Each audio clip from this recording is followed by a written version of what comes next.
Hello students, in this session we are going to learn about solving dipole moment problems. First let us understand what is a dipole. I am going to consider a molecule which is formed by two atoms A and B. So A would have shared an electron, B would have shared another electron. This is how they would have formed a covalent bond, correct? So we expect that the shared pair of electrons, these electrons are expected to be present exactly at the center of two nucleus. That is nucleus of atom A and the nucleus of atom B. This is what we expect. But actually it won't be like this. Actually what happens, because of the greater electronegativity, I am going to consider that B has greater electronegativity than A.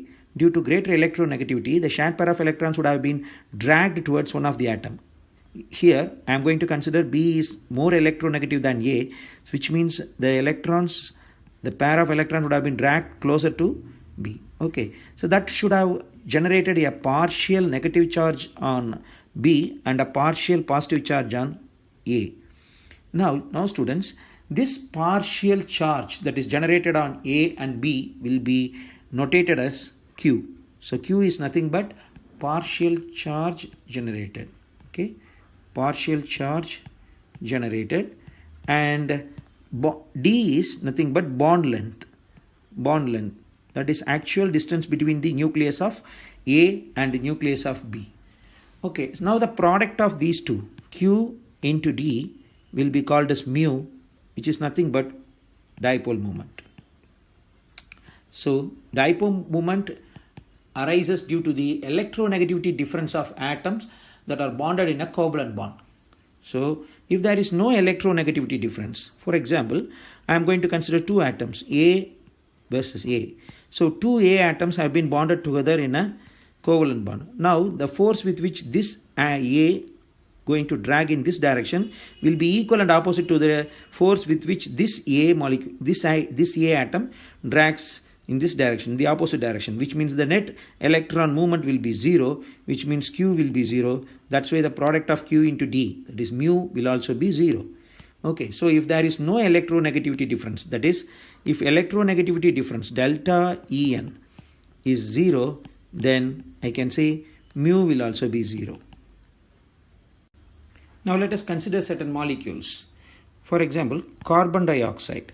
The structure of carbon dioxide is found to be a linear one, carbon at the center and oxygen at two ends, and it is found to be collinear. Collinear means all the atoms are lying on the same plane and as a straight line. Now here the oxygen atoms at the extreme ends will drag the electron pair of electrons on the opposite sides. Their force of attraction, the pull with which they attract the electron pair, will be equal and opposite to each other, and that's why mu will be 0 for this compound. Let us take one more example, beryllium dichloride. Okay, now beryllium will be at the center and the two chlorine atoms will be attached on the both terminus. It will look like this. This molecule is also a collinear one, right? And here also again the same principle acts. The force with which this electron pair dragged in this direction by this chlorine will be equal and opposite to the force with which this chlorine atom drags in this direction, which means the net dipole moment will be 0. Whereas I am going to take another example, hydrogen cyanide. Now here this is also a collinear molecule, but the case is different. Here hydrogen is attached to carbon, which is sp hybridized, and nitrogen is also sp hybridized, right? Have a lone pair. And now here this shared pair of electrons on between hydrogen and carbon will be dragged in this direction due to a greater electronegativity difference. So surely a small negative charge will be generated on this carbon, and a small positive charge will be generated on this hydrogen. Now this compound will surely have a dipole, right? Now the dipole will be represented by an arrow mark which shows, the arrowhead will shows the direction of movement of electrons, and at the tail I need to put a positive sign indicating that this terminal will have positive charge, right? Now let us discuss one more molecule called carbon monoxide. This is different. Carbon monoxide has two covalent bonds and one coordinate covalent bond. Okay, so carbon will have a lone pair of electrons, and of course oxygen will also have a lone pair of electrons, and the positive charge will be residing on oxygen and there will be a negative charge on carbon because of this coordinate covalent bond. Now here the electron movement will be in this direction, so I need to show like this. Okay, so the dipole moment will be on this side. Here also mu will not be equal to 0. Now students, let us analyze some hydrogen halides: HF, HCl, HBr and HI. Now fluorine is the most electronegative element among halogens. So the negative charge intensity that is generated on fluorine will be the maximum among the halogens. Every halogen will have generated a partial negative charge, but the negative charge on fluorine will be maximum. Accordingly, the positive charge generated on hydrogen in hydrogen fluoride will be maximum.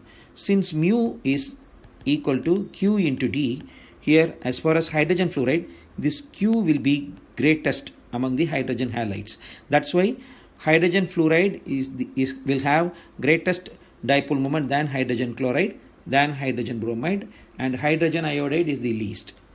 Now we can also expect the same trend to be followed in alkyl halides. Let me take fluoromethane, chloromethane, bromomethane and iodomethane. So we expect the same trend to be followed in these compounds also. On contrary, chloromethane will have greatest dipole moment. That is because the bond length in fluoromethane is very, very short. That is, D is very short here. Okay, whereas chloromethane will have optimum bond length. Optimum bond length meaning the required bond length. Okay, whereas in these two compounds, bromomethane and iodomethane, the partial negative charge that are developed on these halogens will be very less due to poor electronegativity. That's why chloromethane scores more, and chloromethane will have greater dipole moment than this fluoromethane. So this will have greater dipole moment. Okay. Now let us interpret the same idea to the aryl halides also. Let me take aryl fluoride, that is fluorobenzene, chlorobenzene, bromobenzene and iodobenzene. Now again the same thing happens as it happens in the alkyl halides. Chlorobenzene will have optimum bond length because our mu is equal to Q into D. So D is also matter, not only Q, D is also matter. So chlorobenzene will have a maximum bond length and a good amount of negative charge that are developed on the chlorine atom, and that's why this aryl chloride, that is chlorobenzene, will have greater dipole moment than fluorobenzene, than bromobenzene, and the least one is iodobenzene. Let us take a case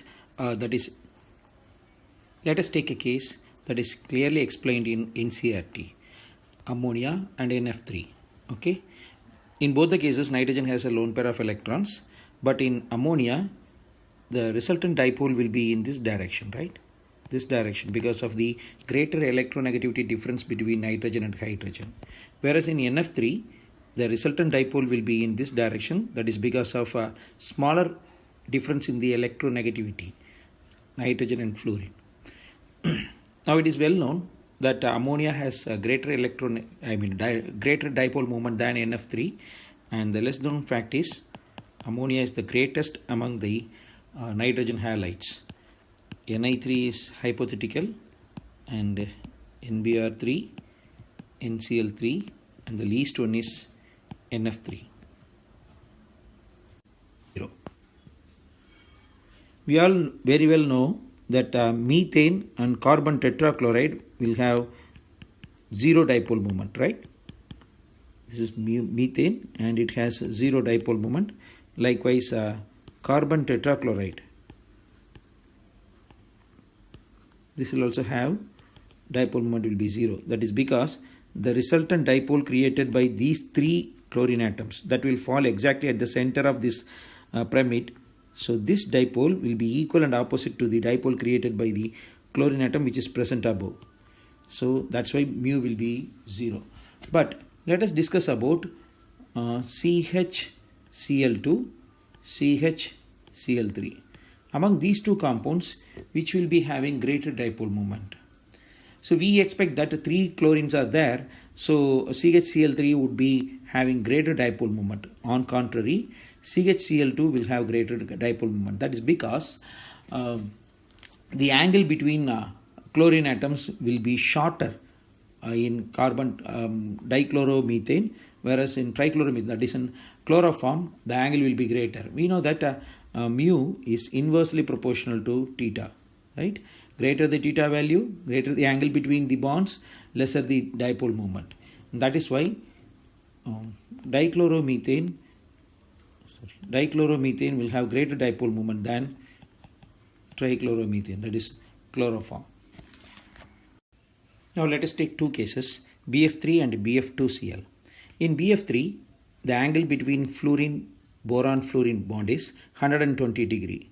So this fluorine will drag electrons in this direction, okay, this direction, and this fluorine will drag electrons in this direction. So the resultant will be in this direction, right? Now the fluorine which is present on the opposite side to this resultant will drag in this direction. So they will compensate each other. That's why mu will be equal to 0. But it won't be in the case of the second one. Of course, there will be a resultant dipole as we discussed in the previous case, but chlorine-boron bond is totally different, So it cannot compensate completely. That's why in the second case, mu will not be equal to 0. Now let us discuss about some phosphorus compounds. In PCl3, the shape is pyramidal. So all 3 chlorine atoms will pull in this direction. It is downward direction, right? This direction. So here mu will not be equal to 0. Whereas in PCl5, it takes a trigonal bipyramidal shape. So these 2 chlorines will have resultant in this direction, which will be compensated by the chlorine atom which is present on the opposite direction, So the net dipole will be 0. What about the axial ones? The chlorine atoms which are present here. So they'll also compensate because they are pulling in the opposite direction, So that's why mu will be 0 for this PCl5 molecule. It is same for PCl3F2 also. Many of us will find it difficult to place the fluorine and chlorine atoms, but according to Brent's rule, the more electronegative atom should occupy axial position and the lone pair will preferentially occupy equatorial position. So that is the rule. Based on that, fluorines will occupy in the axial positions. So again, the same thing. These 2 chlorine atoms will have resultant in this direction, which will be compensated by this chlorine, and these 2 fluorines will be present in the opposite directions, That's why they will cancel out each other. So the resultant, the net mu value will be 0. But it is not the case in PCl2 F3. Here, see, I have 3 fluorine atoms and 2 chlorine atoms. So these 2 chlorine atoms will have a resultant in this direction, which will not be compensated by the fluorine which is present in the opposite direction. Of course, the axial fluorine atoms will cancel out each other. Okay, but this fluorine will bring certain mu value to this compound. So here mu is not equal to 0. So let me bring an interesting case, I2Cl6. So this is the structure. I have 2 chlorine atoms at this center, this terminus, and 2 more chlorine atoms at the right terminus, And I have 2 chlorine atoms which are being bridged ones, right? Now, this molecule is said to be an square planar one. So in square planar molecule, the net dipole will be 0, So this molecule will bring no dipole, will have no dipole at all. It is also possible to differentiate different structural isomers. Now, for example, for the given molecular formula C2H2Cl2, I can draw three different structures. This is geminal dihalide, so I'll call it as gem dihalide, and this is cis isomer, right? And this is trans isomer. As we know that in gem dihalide, I have two chlorine atoms which are bonded to one carbon atom, and the angle between them is approximately 120 degree, right? So that's why the resultant dipole will be operating in this direction, so it will have a particular dipole, a significant amount of dipole. So dipole moment will not be equal to 0, and it will be higher than this. So when you compare this cis isomer, see here, this chlorine atom will pull in this direction, whereas this chlorine will pull in this direction, and the resultant dipole will be operating in this direction.